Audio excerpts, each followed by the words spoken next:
The day I walked into that office wearing a thrift store blazer and secondhand heels, I watched them laugh.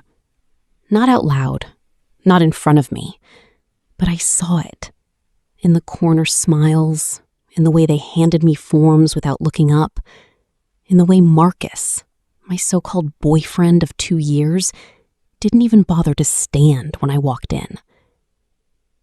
That was the day I realized just how deeply I had been underestimated. But here's what none of them knew. What I had been keeping secret for reasons I still carry in my chest like a quiet fire. My father owned the building they were all sitting in. Let me take you back. My name is Lila, and for most of my adult life, I made a choice that most people would never understand. I chose to live as if the wealth didn't exist. My father, Daniel Harmon, built Harmon Industries from a single hardware store into a real estate and investment empire worth over $400 million. If you've lived in this city for more than 5 years, you've walked past one of his buildings. You've eaten in one of his restaurants. You've probably signed a lease in one of his properties without even knowing it. But I never wanted that shadow. I grew up watching my father's money buy loyalty and self-dignity. I watched people fold themselves into whatever shape he needed just to stay in his orbit. And I swore, from the age of 17, that I would build my life with my hands. So when I turned 23, I moved out. No allowance, no safety net, no Harmon name on my resume. Just Lila. Plain Lila. Trying to make it. And for 3 years, I did. I worked my way up from an entry-level assistant to a mid-level marketing coordinator at a startup called Vega Creative. It wasn't glamorous.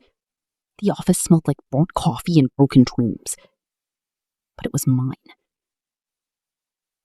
That's where I met Marcus. Marcus Reed was charming in the way that only dangerous people are charming. Tall, polished, always with the right thing to say it exactly. It started with a promotion I didn't get. I had applied for the creative director position at Vega, a role I had worked toward for 18 months. I had the experience. I had the results. My campaigns had grown the company's social presence by over 300% in a single quarter. But the job went to Priya, a woman who had been at the company for 4 months. I didn't understand it.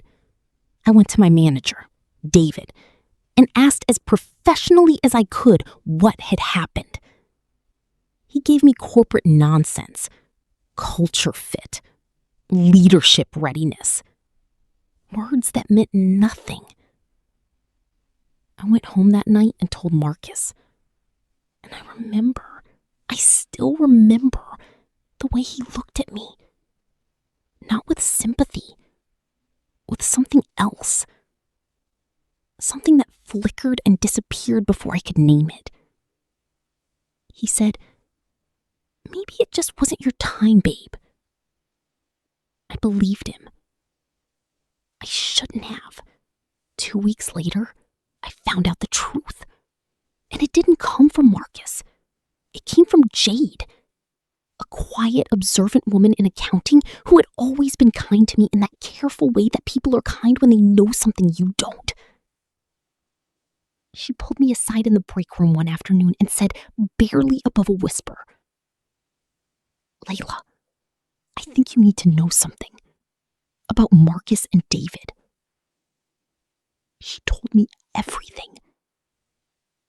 Marcus had gone to David months before the promotion was announced. He had told him that I was unstable, that I had... I called my father that evening for the first time in almost a year. He picked up on the second ring. He always picked up on the second ring. I didn't tell him everything right away. I just asked him one question. "Dad, Are you in talks to acquire a company called Vega Creative?